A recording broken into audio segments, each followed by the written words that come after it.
AY3000 132301 sort code 300083 Swift BIC code ARAYGB22 টাকা পাঠিয়ে আমাদের ইমেল করুন support@peacetv.tv। পিস টিভি, মানবতার সমাধান।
পিস টিভি বাংলা, মানবতার সমাধান।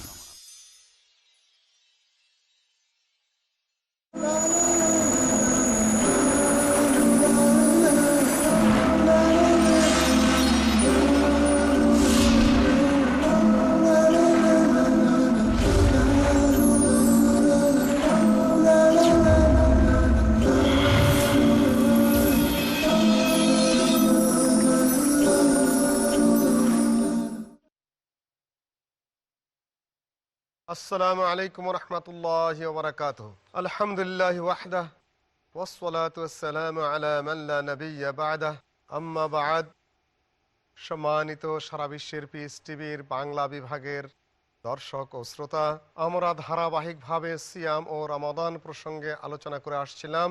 সেই ধারাবাহিকতায় আজকে আমি আপনাদের সম্মুখে উপস্থাপক হিসেবে আছি ডক্টর মুসলিউদ্দিন, এবং আমার ডানে আছেন শেখ আব্দুর রাজ্জাক। আসসালামু আলাইকুম।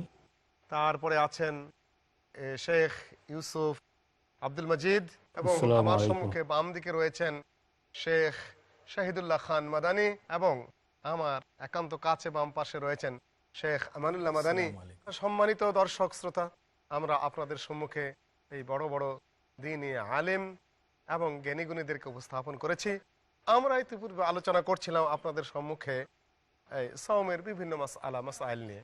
এখন কি কি ফরজ হয় কোন সময়ে, এই নিয়ে আমরা আলোচনা করছিলাম শর্ত নিয়ে। শেষের একটি শর্ত যা ফুকাহাগণ একটু তারতিব দিয়েছেন বা ধারাবাহিকভাবে বর্ণনা করেছেন, সেটি হলো আল মাওয়ানি। কিছু কিছু ফরজ হয়েছে কিন্তু নিষেধের জন্য সে ফরজটা মানে পরিস্থিতির আলোকে ফরজটা কার্যকরী হচ্ছে না। এটার মধ্যে অবশ্য এটাও পড়ে, কি করে সফরও পড়ে যায়, ফরজটা সেখানে এখতিয়ারি হয়ে যায় বা জরুরি থাকে না। ঠিক এরকম মাওয়ানি বলতে ফুকাহারা যা বুঝিয়েছেন সেটি হলো ফরজ ছিল কিন্তু কোনো কোনো কারণ আমার সামনে উপস্থিত হয়েছে। এই ব্যাপারে যেরকম হায়েজ নেফাস, আমাদের যদি এখন যদি শুরু করেন শেখ শহীদুল্লাহ মাদানী, তাহলে আমাদের জন্য ভালো হয়। আলহামদুলিল্লাহ, ওয়াসসালাতু ওয়াসসালামু আলা রাসূলিল্লাহি, আম্মা বা'দ। প্রিয় দর্শক বৃন্দ, আমরা যে বিষয়টা নিয়ে এই অধিবেশনে আলোচনা আসছি, সম্মানিত পরিচালক ডক্টর মুসলিউদ্দিন সাহেব আমাকে শুরুতেই সুযোগ দেওয়ায় আমি পরিচালক সাহেবকে ধন্যবাদ জ্ঞাপন করছি। বিষয়টি হচ্ছে যেগুলি মাওয়ানে, অর্থাৎ ইসলামের কোনো ইবাদত ফরজ হওয়ার জন্য কতগুলি যোগ্যতার বিষয় থাকতে হবে, যে এই বিষয়গুলি তার মাঝে পাওয়া গেলে এই বিধানটা তার উপর ফরজ হবে। সাথে সাথে কতগুলি বিষয় রয়েছে প্রতিবন্ধকতা, সেগুলি তার মাঝে যেন পাওয়া না যায়, তাহলে এই ফরজটা তার জন্য কার্যকরী হবে। তো যেগুলি বিষয় থাকলে ফরজ হয় না, সেগুলির মধ্যে যেমন নারীদের ক্ষেত্রে তাদের দুটি বিষয়, এই দুটি বিষয়ে বা দুটি সময়, এই দুই সময়ে রমজান মাস এসে গেলেও তাদের উপর রোজা রাখা সেই মুহূর্তে ফরজ নয়, বরং এটা অন্য সময় তারা পালন করবেন অথবা অবস্থা অনুযায়ী অন্য ব্যবস্থা গ্রহণ করবেন। সেগুলির মধ্যে একটি হলো যেটি আল্লাহ রাব্বুল আলামিন সৃষ্টিগতভাবে নারীদের জন্য প্রতি মাসে একটা, যেটাকে মাসিক বা আমরা যেই বলে থাকি, এটা যদি এই ঋতুস্রাব সেটা যদি দেখা দেয়, রমজান মাস এসে যায়, তাহলে যতক্ষণ না এটা থেকে পবিত্র হয় ততক্ষণ পর্যন্ত তার জন্য রোজা রাখা ফরজ নয়, বরং রোজা থেকে বিরত থাকাটাই হলো তার জন্য নির্দেশ। এরপরে যখন সেটা থেকে পবিত্র হয়ে যাবে, তখন আবার সে এই সিয়াম সেটা কাজা আদায় করবে। সেটাকে কাজা বলতে তার সেই সময়টাই হলো তার জন্য সময়, মূলত সেই সময় সে সেটা পালন করবে। অনুরূপভাবে আরেকটা বিষয়, সেটা হলো সন্তান প্রসবের পর যে একটি সময় অতিবাহিত হয়, সেই সময়টিতেও নারীদের জন্য আল্লাহ রাব্বুল আলামিন তাদেরকে সহজ করে দেওয়ার কারণে, তাদের জন্য সহানুভূতিশীল বা তাদের প্রতি একটা রহম ও দয়া দেখানোর কারণে, প্রদর্শনেই আল্লাহ রাব্বুল আলামিন তাদের উপর সেই সময় কোনো ইবাদত ফরজ করে দেননি। তারপর যে আরেকটা হাদিস আছে যে তোমাদেরকে বেশি বেশি জাহান্নামে দেখতে পাচ্ছি, তার একটি কারণ হলো নাকেসাত আকল, বলা হয়েছে যে পুরুষের একজন সাক্ষীর স্থানে নারীকে দুইজন সাক্ষী লাগে, এটা হচ্ছে নাকেসাত আকল। আর দিনের নাকসা হচ্ছে যে ঋতু অবস্থায় তাকে অপবিত্রতা যে চলে আসে, এটা তাকে সিয়াম ছেড়ে দিতে হয়। যখন সে পবিত্র হবে তখন সে সিয়াম পালন করবে। আমরা সওমের যে ফজিলত, বিশাল বরকত, নেয়ামত, যে খের, সে ব্যাপারে আমরা আলোচনা শুনেছি। এখন সওম ত্যাগ করলে কি গুনাহটা হয়, আমাদের জনাব ইউসুফ আব্দুল মজিদ সাহেব যদি সে ব্যাপারে একটু আলোচনা করতেন।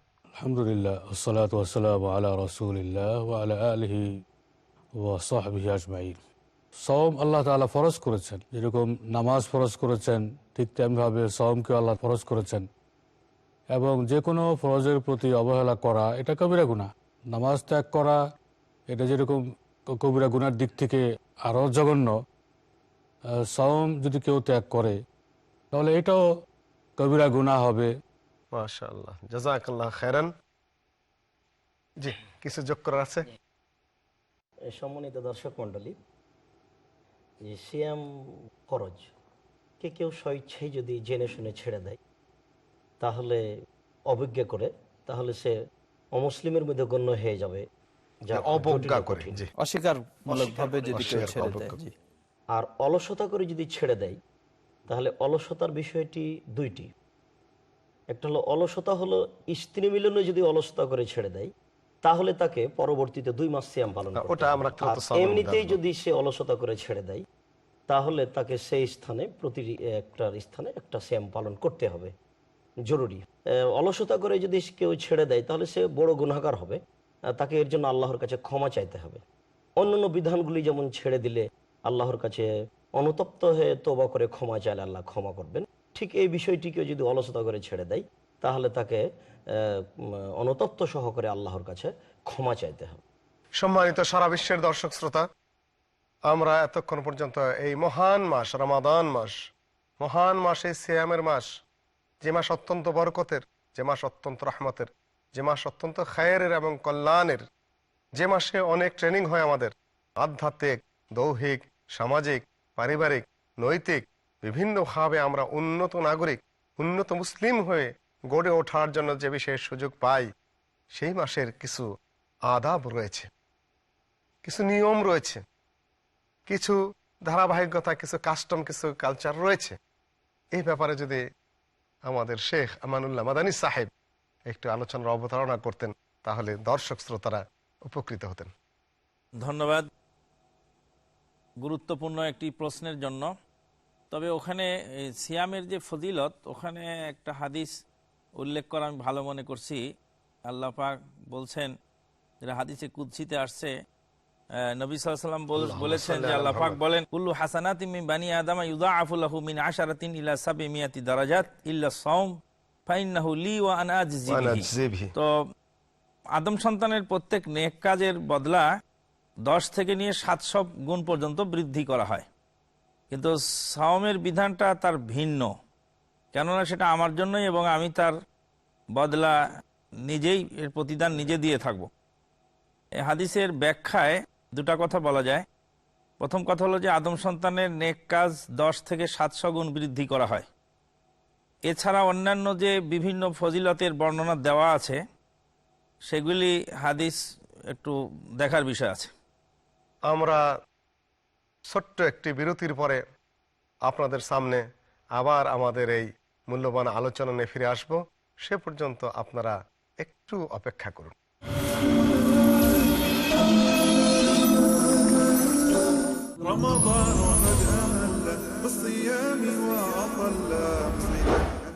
আসসালামু আলাইকুম ওয়া রাহমাতুল্লাহ। আমি মোহাম্মদ হাশিম মাদানী, পিস টিভি বাংলার পক্ষ থেকে, আমার পক্ষ থেকে সকল মুসলিম ভাইদের জানাচ্ছি মাহে রমজানের মুবারকবাদ।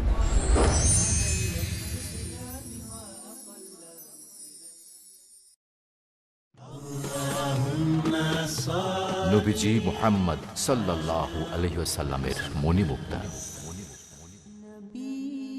আব্দুল্লাহ ইবনে মাসউদ রাদিয়াল্লাহু আনহু থেকে বর্ণিত, রাসূলুল্লাহ সাল্লাল্লাহু আলাইহি ওয়াসাল্লাম বলেন, সত্যকে আঁকড়ে ধরা তোমাদের উপর আবশ্যক কর্তব্য, কারণ সত্য পুণ্যের পথ দেখায় আর পুণ্য জান্নাতের পথ দেখায়।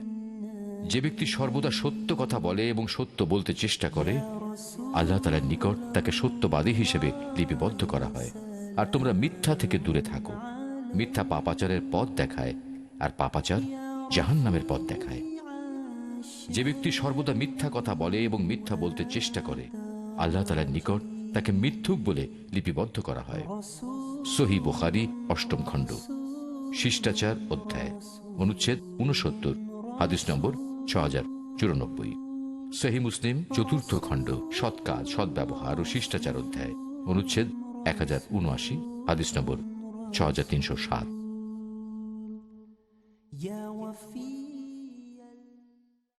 এই রমজানে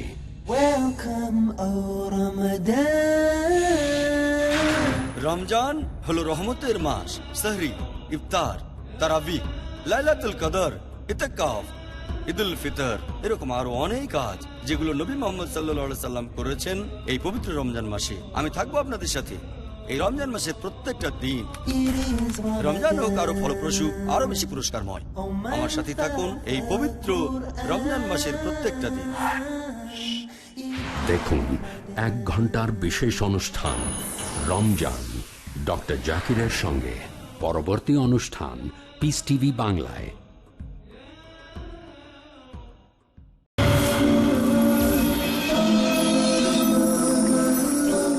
আসসালামু আলাইকুম রহমতুল্লাহ। সম্মানিত সারা বিশ্বের পিস টিভির দর্শক শ্রোতা, আমরা ছোট্ট একটি বিরতির পরে আবার আপনাদের সম্মুখে আলোচনা নিয়ে ফিরে আসছি। শেখ আমানুল্লাহ মাদানীকে প্রশ্ন করা হয়েছিল আদাবের প্রসঙ্গে।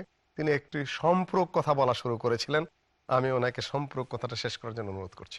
সম্মানিত সারা বিশ্বের দর্শক শ্রোতা, আমরা এতক্ষণ পর্যন্ত এই মহান মাস রমাদান মাস, মহান মাস, এই সিয়ামের মাস, যে মাস অত্যন্ত বরকতের, যে মাস অত্যন্ত রহমতের, যে মাস অত্যন্ত খায়েরের এবং কল্যাণের, যে মাসে অনেক ট্রেনিং হয় আমাদের আধ্যাত্মিক, দৌহিক, সামাজিক, পারিবারিক, নৈতিক, বিভিন্নভাবে আমরা উন্নত নাগরিক, উন্নত মুসলিম হয়ে গড়ে ওঠার জন্য যে বিশেষ সুযোগ পাই, সেই মাসের কিছু আদাব রয়েছে, কিছু নিয়ম রয়েছে, কিছু ধারাবাহিকতা, কিছু কাস্টম, কিছু কালচার রয়েছে।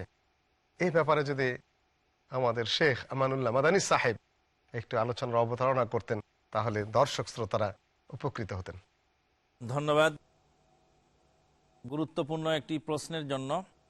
তবে ওখানে সিয়ামের যে ফজিলত, ওখানে একটা হাদিস উল্লেখ করা আমি ভালো মনে করছি। আল্লাহ পাক বলছেন, যেটা হাদিসে কুদসিতে আসছে, নবী সাল্লাল্লাহু আলাইহি ওয়াসাল্লাম বলেছেন যে আল্লাহ পাক বলেন, কুল্লু হাসানাতিন মিন বানি আদম ইউদাআফু লাহু মিন 10 ইলা 700 দারাজাত ইল্লা সাওম ফাইন্নাহু লি ওয়া আনা আজজি বিহি। তো আদম সন্তানের প্রত্যেক নেক কাজের বদলা 10 থেকে নিয়ে 700 গুণ পর্যন্ত বৃদ্ধি করা হয়। কিন্তু সাওমের বিধানটা তার ভিন্ন, কেননা সেটা আমার জন্যই এবং আমি তার বদলা নিজেই, এর প্রতিদান নিজে দিয়ে থাকব। এই হাদিসের ব্যাখ্যায় দুটা কথা বলা যায়। প্রথম কথা হলো যে আদম সন্তানের নেক কাজ 10 থেকে 700 গুণ বৃদ্ধি করা হয়। এছাড়া অন্যান্য যে বিভিন্ন ফজিলতের বর্ণনা দেওয়া আছে সেগুলি হাদিস একটু দেখার বিষয় আছে। দিবেন। প্রথম কথা ছিল যে 10 থেকে 700 গুণ পর্যন্ত। এটাই সহিহ হাদিস। এছাড়া আরো অন্যান্য ফজিলতের কথা যে বলা আছে সেগুলি হাদিসগুলি একটু দেখার বিষয়। দ্বিতীয় বিষয় যেটা, সেটা হলো যে আল্লাহ পাক বলছেন সাওমটা আমার জন্য এবং আমি নিজে তার বদলা দিব। তো এ ব্যাপারে উলামায়ে কেরামগণ বলছেন যে ইবাদত তো বান্দা আল্লাহর জন্যই করে, কিন্তু সিয়ামটাকে আল্লাহ পাক খাস করলেন কেন? এ ব্যাপারে উলামায়ে কেরামদের মধ্যে অনেকেই ব্যাখ্যা দিয়েছেন এইভাবে যে সিয়াম পালনকারী ব্যক্তি সাময়িক হলেও জুলুম করে না, মিথ্যা কথা বলে না, এই জন্য আল্লাহ পাক এটাকে খাস করেছেন। অনুরূপভাবে লিআন্নাহু সিররুন বাইনাল আবদি ওয়া রাব্বিহি, আল্লাহ এবং বান্দার মাঝখানের গোপন ভেদ, এর মধ্যে রিয়া এবং সোমা দেখানো লৌকিকতার অবকাশটা কম তুলনামূলকভাবে। জি জি, এখানে আরেকটা জিনিস অত্যন্ত গভীর একটা বিষয়, সোয়াব যদি নির্ধারিত করে দিচ্ছি 10 গুণ 70 গুণ 700 গুণ, সংখ্যাটা কিন্তু আমাদের জানা হয়ে যাচ্ছে, কিন্তু যখন বলা হয় আস-সাওমু লি ওয়া আনা আজজি বিহি, একই জন যখন বলতেছে যে তোমাদেরটা গুনে গুনে দেব, ওরটা যে কি দিব সেটা আর আমি বলছি না, তার মানে সেটা হলো আরো অনেক বড় ব্যাপার, বিশাল ব্যাপার। আল্লাহ পাক যখন বান্দাকে বলছেন প্রত্যেকটা গুনে গুনে দিচ্ছি, আর স্বয়ং আল্লাহ মহান আল্লাহ যখন বলছেন এর বিনিময়ে যে কি দিব সেটা আমিই জানি, সেটা যে অনেক বড় অনেক বিশাল, এটা বোঝানোর জন্য আল্লাহ পাক এটা ছাপিয়ে রেখেছেন, গোপনে রেখেছেন। এই কথাটিকে একটু আরো স্পষ্ট করার জন্য এভাবে বলা যেতে পারে যে উমামা বাহেলি রাদিয়াল্লাহু তাআলা আনহু একদিন রাসূল সাল্লাল্লাহু আলাইহি সাল্লামের নিকটে গিয়ে বলছেন, আল্লাহ রাসূল মুরনি আমালান লি ইজা আমিলতুহু দাখালতুল জান্নাহ, আমাকে একটা আমলের কথা বলেন, যখন আমি আমলটা করব তখন আমি জান্নাতে যেতে পারবো সে আমলের বিনিময়ে। তখন আল্লাহ রাসূল বললেন আলাইকা বিসসাওম ফাইনাহু লা মিসলা লাহু, তুমি সিয়াম পালন করো, ইবাদতের জগতে সিয়ামের তুলনায় কোনো ইবাদত অফিরায়াতিন লা ইদলা লাহু, ওমামা তুমি সিয়াম পালন করো, ইবাদতের জগতে সিয়ামের দৃষ্টান্ত কোনো ইবাদত নেই। মানে সিয়াম পালন করে আল্লাহ তাআলাকে যত সন্তুষ্ট করা যায় আর কোনো ইবাদত দিয়ে আল্লাহকে তত সন্তুষ্ট করা যায় না। যদি কেউ সলাতের মতো ইবাদত করে আল্লাহকে বেশি ডাকা যায়, সলাত আল্লাহকে বেশি ডাকার বড় মাধ্যম, কিন্তু সন্তুষ্ট করার সবচেয়ে বড় মাধ্যম হচ্ছে সিয়াম। আমি একটু সংযুক্ত করতে চাই, জাযাকাল্লাহ খাইরান। কেন সিয়াম সবচেয়ে আল্লাহর কাছে বেশি প্রিয়, অথচ আমরা জানি যে ঈমানের পরেই হলো সবচেয়ে গুরুত্বপূর্ণ ইবাদত হলো সালাত। এর একটা গুরুত্বপূর্ণ দিক হলো এই যে আল্লাহ রাব্বুল আলামিনের কাছে সবচেয়ে প্রিয় হলো ওই কাজটা যেই কাজের মধ্যে পরিপূর্ণভাবে আল্লাহর একত্ববাদ বা তাওহীদ ফুটে ওঠে এবং শিরক মুক্ত হয়। তো দেখা যায় যে সালাত আদায় করতেও একজন মানুষ শিরকে লিপ্ত হয়। যেমন সহিহ হাদিসে এসেছে, আল্লাহ রাসূল সাল্লাল্লাহু আলাইহি ওয়াসাল্লাম বলছেন ইয়াকুমুল আবদু ফায়ুযায়্যিন সালাতাহু লিয়ারা আন-নাস ইলাইহি আও কামা ক্বালা নবী সাল্লাল্লাহু আলাইহি ওয়াসাল্লাম, মানুষ সালাতে দাঁড়ায় সালাতটাকে খুব সুন্দরভাবে রুকু সিজদা ধীরে করে, কেন? মানুষ যেন মনে করে যে এ খুব নামাজি এবং ভালো সুন্দরভাবে, আল্লাহ রাসূল সাল্লাল্লাহু আলাইহি ওয়াসাল্লাম বলছেন এটা একটা শিরক। এটা একটা শিরক। তাহলে সালাত সবচেয়ে বড় ইবাদত হওয়ার পরেও এই সালাত আদায় করতেও মানুষ শিরকে লিপ্ত হয়। অপরপক্ষে সিয়াম এটা এমন একটি ইবাদত যেটি আসলে এটা অন্যান্য ইবাদতের তুলনায় শিরক মুক্ত হয় এবং আল্লাহ রাব্বুল আলামিনের তাওহীদ বা একত্ববাদ শুধু খালেস ভাবে আল্লাহর জন্যই সম্পাদন হওয়ার দিক থেকেও এই জিনিসটা খুবই আকরাম, খুবই সাথে বলো আমরা হাদিস থেকে আল্লাহ রাব্বুল আলামিনের কাছে হাদিস দিয়ে ব্যাখ্যা করতে পারি। জি জি, ইয়াদাউ তাআমাহু ওয়া শারাবাহু ওয়া শাহওয়াতাহু মিন আজলি, শুধু আল্লাহ রাব্বুল আলামিনের উদ্দেশ্যে। আমরা সালাত আদায় করার জন্য কিন্তু খাওয়া থেকে দূরে থাকতে হয় না, সালাতের জন্য পানীয় থেকে দূরে থাকতে হয় না, এবং শাহওয়াত থেকে ওই মুহূর্তের জন্য দূরে থাকতে হবে, কিন্তু আগে পিছে। আব্দুল্লাহ ইবনে উমর বলছেন যে আল্লাহ রাসূল বললেন যে অসিয়াম আল কোরআন ইশফান ইয়াউমাল কিয়ামah, অসিয়াম ইয়াকুল ইয়াউমাল কিয়ামah রাব্বি মানাতুহু তাআমা শাহওয়াত ফাসাফিনি ফিহি। সিয়াম বিচারের মাঠে আল্লাহ তাআলাকে বলবেন, আল্লাহ আমি এই লোকটাকে প্রবৃত্তি থেকে এবং খাদ্য থেকে ঠেকিয়ে রেখেছি, তুমি এর ব্যাপারে আমার সুপারিশ কবুল করো, একে তুমি মাফ করো, জান্নাতে দাও। তাহলে বোঝা যাচ্ছে যে অন্যান্য ইবাদতের চেয়ে সাওমের একটা আলাদা বৈশিষ্ট্য আছে, খাওয়া পান করা, স্ত্রী থেকে দূরে থাকা ইত্যাদিকে সাথে নিয়ে, বৈশিষ্ট্যকে সাথে নিয়ে আমাদের এই সাওমটা পালন করা হয়। রাসূল কারীম সাল্লাল্লাহু আলাইহি ওয়াসাল্লাম ইরশাদ করেন যে ইন্না ফিল জান্নাতি লাবাবান ইউকাল লাহু রায়্যান লা ইয়াদখুলুহু ইল্লা সাইমুন, যে জান্নাতের দরওয়াজাগুলোর ভিতরে একটি দরওয়াজা, কারণ জান্নাতে অনেকগুলো দরওয়াজা আছে। ওমান কানা মিন আহলিস সালাত মিন বাবিস সালাত, ওমান কানা মিন আহলিস সাদাকা মিন আহলিল জিহাদ মিন বাবিস সাদাকা মিন বাবিল জিহাদ, ওয়া আস-সাইমুন ইউদখালুনা মিন বাবির রায়্যান। তো এ পর্যায়ে যেটা বিশেষভাবে উল্লেখযোগ্য সেটা হচ্ছে যে মুমিনিন তাদের উপর যেহেতু রোজা ফরজ, কাজে ফরজ রোজা রাখার ক্ষেত্রে, রমজানের রোজা রাখার ক্ষেত্রে তো সকলেই সমান। তাহলে যদি সাইমিন বলতে আমরা যদি বুঝি যে মানে সাইমুন আল্লাযিনা সামু ফি রমাদান, তাহলে সবাইকে ওই বাবির রায়্যান দিয়ে প্রবেশ করতে হবে। এর থেকে এটা বোঝা যাচ্ছে যে রমজানের বিশেষত্ব যারা অর্জন, রোজার বিশেষত্ব যারা অর্জন করেছেন, অর্থাৎ রমজানের রোজার পাশাপাশি সোমবারে, বৃহস্পতিবারে যেরকম রাসূল করিম সাল্লাল্লাহু আলাইহি ওয়াসাল্লাম নফল রোজা রাখতেন, আইয়ামে বীদ বা নফল নওয়াফিল রোজা বেশি রেখে যে রোজার ভিতরে একটা বিশেষত্ব অর্জন করেছেন আল্লাহর দরবারে, যে আল্লাহ তাআলা তাদেরকে সম্মানিত করে বাবুর রায়্যান দিয়ে, আমরা নওয়াফিল নিয়ে ইনশাআল্লাহ পরবর্তী আলোচনা বাবুর রায়্যান দিয়ে প্রবেশাধিকার দান করবেন। মানে বলা যেতে পারে যে আমরা হয়তো বললাম যে অনেক দরজা, আসলে বিষয়টি জান্নাতের 8টি দরজা। আবু সাঈদ খুদরি রাদিয়াল্লাহু তাআলা বলছেন যে রাসূল সাল্লাল্লাহু আলাইহি ওয়াসাল্লাম বলেছেন, ইন্নাল জান্নাতা লাহা সামানিয়াত আবওয়াব মিনহা বাব ইসমুর রায়ান। জান্নাতের 8টি দরজা রয়েছে, তার একটি দরজার নাম হচ্ছে রায়ান। অফিরায়াত আবু দাউদ এবং নাসাইর বর্ণনা এভাবে এসেছে যে এজা দাখালা আখিরুহুম উগলিক। এই যে রায়ান দরজাটা রয়েছে, যখন সিয়াম পালনকারীর শেষ ব্যক্তি প্রবেশ করবে তখন এই দরজাটা বন্ধ করা হবে। অন্য বুখারী মুসলিমের হাদিসে আছে যে অনেক যে দরজা আছে 8টা জান্নাতের, বিভিন্ন ইবাদতের মাধ্যম দিয়ে বিভিন্ন দরজা দিয়ে ঢুকবে মানুষ, কিন্তু হজ পালনকারী ওই দরজা দিয়ে ঢুকে গেলে আর কেউ ঢুকতে পাবে না, এই কথা আল্লাহ রাসূল বলেননি। যেমনটা সিয়ামের ব্যাপারে বলেছেন, শুধুমাত্র সিয়ামের ব্যাপারেই বলেছেন যে শেষ ব্যক্তি যখন ঢুকে যাবে তখন উগলেকা বন্ধ করে দেওয়া হবে। কারণ হলো প্রত্যেকটা ইবাদত পালনের সময় অনেক কিছু খোলা থাকে, উন্মুক্ত বৈধ থাকে, কিন্তু সাওম এমন একটা জিনিস, বহু কিছু, সাওম মানে বিরত থাকা, বহু কিছুতে বিরত থাকতে হয়। কাজে আল্লাহ পাক এটার প্রতিদানও ওই ধরনের রেখেছেন একটা নিরঙ্কুশ ভাবে। ইনশাআল্লাহ রিয়ার কোনো সম্ভাবনা নাই, এখানে কোনো ধরনের সম্ভাবনা নাই। যারা সাওম পালন করে তারা আল্লাহর জন্যই করে। সাধারণত হজ লোক দেখানোর জন্য করা যেতে পারে, তাই না হাজী সাহেব, কিন্তু সাওম এখানে এই বিষয়টাই বেশি ফুটে ওঠে, এই বিষয়টা বেশি আল্লাহর ইখলাস, একনিষ্ঠভাবে আল্লাহর ইবাদত। একটা জিনিস মনে রাখবেন, আল্লাহ যেটা ফরজ করেছেন সেটা কোনো অবস্থায় ত্যাগ করবেন না, কোনো অবস্থায় সেটা বাদ দিবেন না। সাওমের আদাব সম্পর্কে বা যেগুলি সাওম বা সিয়াম পালনে মুস্তাহাব্বাত যেগুলি রয়েছে সেগুলি সম্পর্কে যদি আমরা আলোচনা করতে যাই, তার অনেকগুলি বিষয় রয়েছে। তার মধ্যে প্রথম, সিয়াম এটা শুরুই হবে সাহরি খাওয়ার মাধ্যমে। তো সাহরি খাওয়া এটি একটি হলো সিয়ামের গুরুত্বপূর্ণ বিষয়।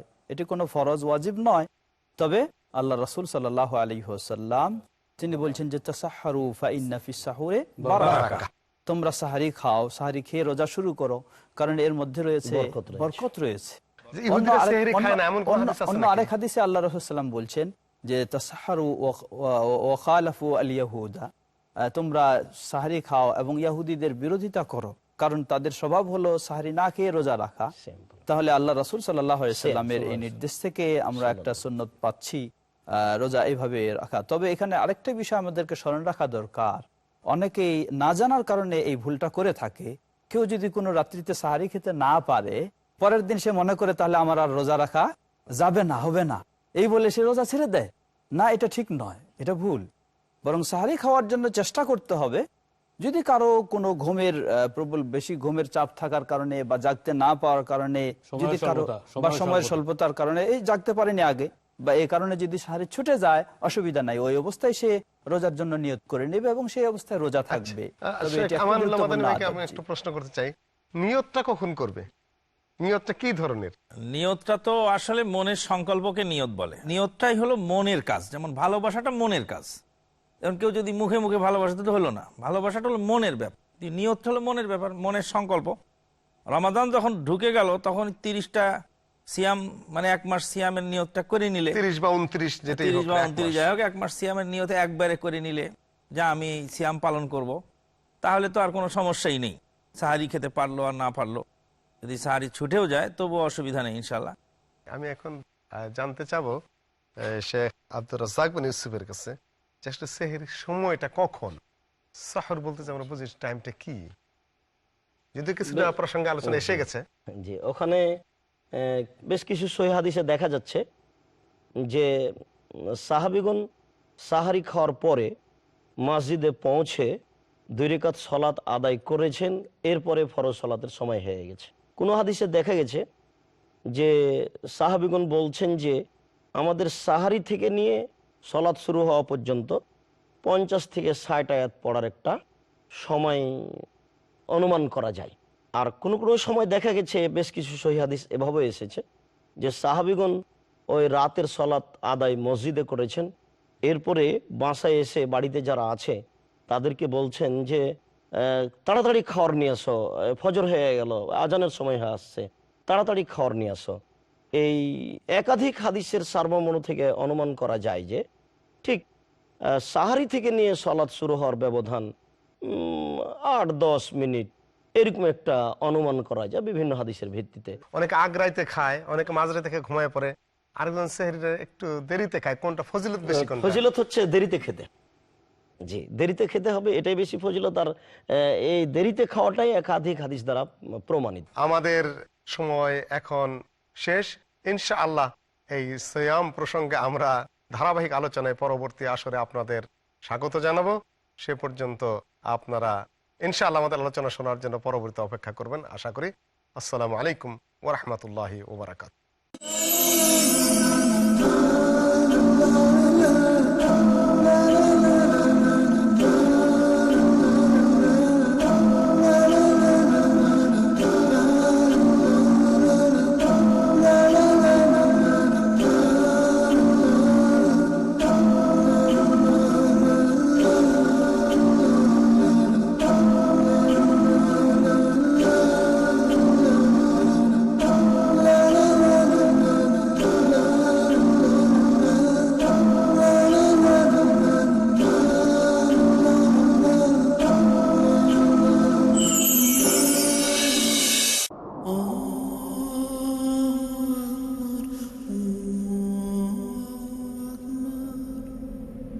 পৃথিবীতে এই অর্থের সঠিক ব্যবহার করা হলে পরকালে এর পরিপূর্ণ প্রতিদান পাওয়া যাবে।